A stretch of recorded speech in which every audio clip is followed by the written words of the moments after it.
Fatima aunty को बहुत ज़्यादा गुस्सा है गुड्डी की चची पे। वो फातिमा आंटी कहती हैं गुड्डी को कि आखिरकार तुम्हारी चची को क्या मसला है तुमसे, ये औरत किस चीज़ का बदला ले रही है तुमसे, क्यों गई थी ये तुम्हारे कमरे में, क्या मसला है इसको। इस पर गुड्डी कहती है मुझे पता है ये ज़रूर मेरी स्वीटी के लिए आई होंगी, क्योंकि ये मेरी स्वीटी के पीछे पड़ी हुई हैं। इनका दिल है किसी तरह से मेरी स्वीटी को तोड़ दें या उसको गुम कर दें, कुछ ना कुछ कर दें मेरी स्वीटी के साथ। मैं बहुत परेशान हूँ फातिमा आंटी, मुझे मेरी स्वीटी से बहुत प्यार है, मैं नहीं चाहती मेरी स्वीटी को कोई नुकसान पहुँचाए। इस तरह से जुगनू भी बहुत ज़्यादा गुस्सा करता है। वो कहता है तुम्हारी चची बहुत बुरी हैं, बहुत नाइंसाफ़ी करती हैं तुम्हारे साथ। मेरा तो कभी दिल करता है उनका मैं वो हाल करूं कि ये सारी ज़िंदगी याद रखें। इस पर फातिमा आंटी कहती हैं तुम खामोश रहो जुगनू, तुम इन मामलों में ज़्यादा मत पड़ा करो, उसको पता है उसको अपने मामलात कैसे हैंडल करने हैं। लेकिन जुगनू कहता है नहीं, मैं यहाँ पे चुप बैठने वाला नहीं हूँ। जो गुड्डी को तकलीफ़ पहुँचाएगा मुझे उस पर बहुत बुरा गुस्सा आता है, मैं बर्दाश्त नहीं कर सकता, चाहे वो कोई भी हो। गुड्डी को मैं हमेशा हंसते खुश देखना चाहता हूँ। इस पे वो कहती हैं हाँ भाई तुम्हें तो बहुत तकलीफ़ होती है गुड्डी की तकलीफ़ से। वो कहता है हाँ कुछ यूँ ही समझ ले। जी हाँ, तो लेकिन वहाँ बात करते हैं दूसरी तरफ हमज़ा की, जो कि जुगनू को फ़िलहाल बिल्कुल भी पसंद नहीं कर रहा। अहमद को तो वो जानता है, वो तो वैसे ही उसका दुश्मन है, लेकिन इस बात को भी वो जानता है कि जुगनू गुड्डी का दुश्मन नहीं है। जुगनू गुड्डी के साथ बहुत ज़्यादा हमदर्दी करता है। इस बात का जिक्र करती है, कई दफ़ा गुड्डी ने जुगनू का जिक्र किया है हमज़ा से, लेकिन हमज़ा को ये बात खटक रही है। हमज़ा कहता है मुझे वो तुम्हारा जुगनू बिल्कुल भी अच्छा नहीं लगता, तुम उसके साथ ज़्यादा फ्री मत हुआ करो।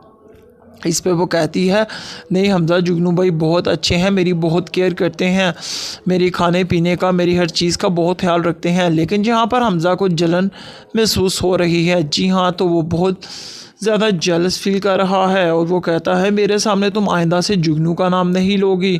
तो खैर बात करते हैं, आखिरकार बहुत ज़्यादा मामला ख़राब हो चुका है इशरत के घर पे। जैसा कि सोनी ने वो काम कर दिया जो कि उसको करना नहीं चाहिए था। फ़िलहाल तो बहुत ही छुप छुप के मुस्कुरा रही है ना, एक शैतानी मुस्कुराहट चेहरे पे लाती है। अपने माँ बाप को, भाई को तकलीफ़ में देकर उसको तो जैसे खुशी की इंतहा ही नहीं रही।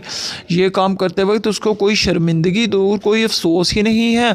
वो समझती है कि मैंने जो भी किया बहुत अच्छा किया, और कहती है कि मैं यही कहूँगी बाद में कि मामा की याददाश्त तो जैसे कमज़ोर हो चुकी है, उन्हें तो कुछ भी याद नहीं रहता, चीज़ यहाँ पर पाट के पता नहीं कहाँ पे रख देती हैं और सारा घर में बखेड़ा खड़ा कर देती हैं। यहाँ पर है तुम परेशान ना हो।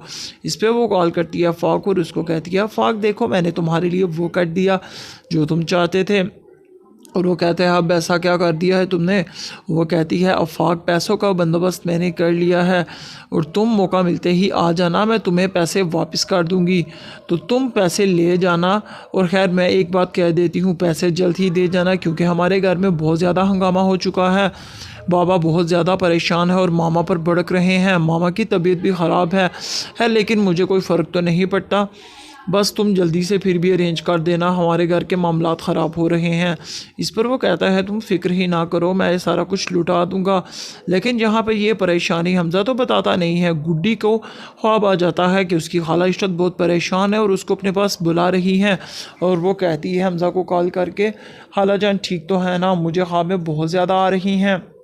वो मुझे कहती हैं गुड्डी मुझे बचा लो और मुझे आ जाओ मेरे पास, मैं बहुत परेशान हूँ, तुम्हारे पैर बहुत अकेली हूँ।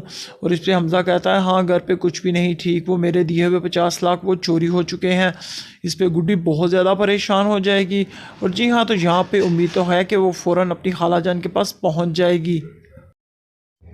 फातिमा आंटी को बहुत ज़्यादा गुस्सा है गुड्डी की चची पे। वो फातिमा आंटी कहती हैं गुड्डी को कि आखिरकार तुम्हारी चची को क्या मसला है तुमसे, ये औरत किस चीज़ का बदला ले रही है तुमसे, क्यों गई थी ये तुम्हारे कमरे में, क्या मसला है इसको। इस पर गुड्डी कहती है मुझे पता है ये ज़रूर मेरी स्वीटी के लिए आई होंगी, क्योंकि ये मेरी स्वीटी के पीछे पड़ी हुई हैं।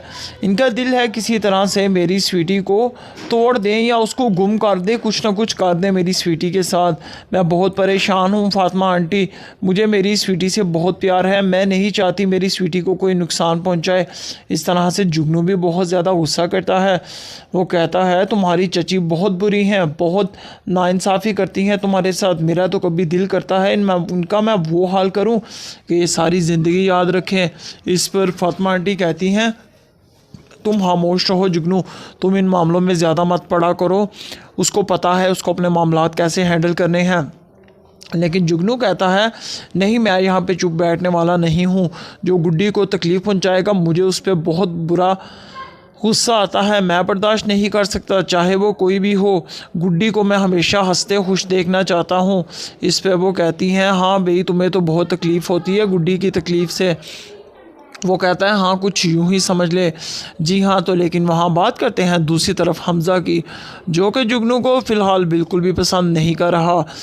अहमद को तो वो जानता है, वो तो वैसे ही उसका दुश्मन है, लेकिन इस बात को भी वो जानता है कि जुगनू गुड्डी का दुश्मन नहीं है। जुगनू गुड्डी के साथ बहुत ज़्यादा हमदर्दी करता है।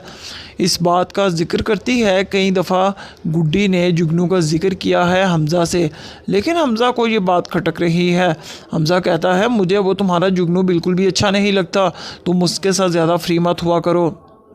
इस पे वो कहती है नहीं हमज़ा, जुगनू भाई बहुत अच्छे हैं, मेरी बहुत केयर करते हैं, मेरी खाने पीने का, मेरी हर चीज़ का बहुत ख्याल रखते हैं। लेकिन जहाँ पर हमज़ा को जलन महसूस हो रही है, जी हाँ, तो वो बहुत ज़्यादा जेलस फील कर रहा है और वो कहता है मेरे सामने तुम आइंदा से जुगनू का नाम नहीं लोगी।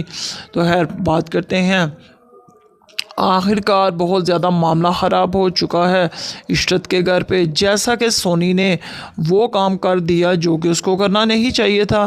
फ़िलहाल तो बहुत ही छुप छुप के मुस्कुरा रही है ना, एक शैतानी मुस्कुराहट चेहरे पे लाती है।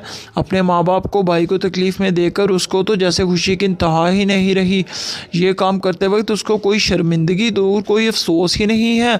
वो समझती है कि मैंने जो भी किया बहुत अच्छा किया, और कहती है कि मैं यही कहूँगी बाद में कि मामा की याददाश्त तो जैसे कमज़ोर हो चुकी है, उन्हें तो कुछ भी याद नहीं रहता। चीज़ यहाँ पर पाट के पता नहीं कहाँ पे रख देती हैं और सारा घर में बखेड़ा खड़ा कर देती हैं। यहाँ पर है तुम परेशान ना हो।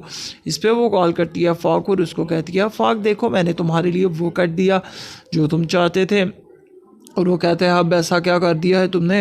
वो कहती है अफाक, पैसों का बंदोबस्त मैंने कर लिया है और तुम मौका मिलते ही आ जाना, मैं तुम्हें पैसे वापस कर दूंगी, तो तुम पैसे ले जाना।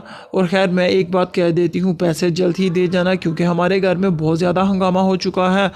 बाबा बहुत ज़्यादा परेशान है और मामा पर भड़क रहे हैं। मामा की तबीयत भी ख़राब है, लेकिन मुझे कोई फ़र्क तो नहीं पड़ता। बस तुम जल्दी से फिर भी अरेंज कर देना, हमारे घर के मामलात ख़राब हो रहे हैं। इस पर वो कहता है तुम फिक्र ही ना करो, मैं सारा कुछ लुटा दूंगा। लेकिन जहाँ पे ये परेशानी हमज़ा तो बताता नहीं है, गुड्डी को ख्वाब आ जाता है कि उसकी खाला इशरत बहुत परेशान है और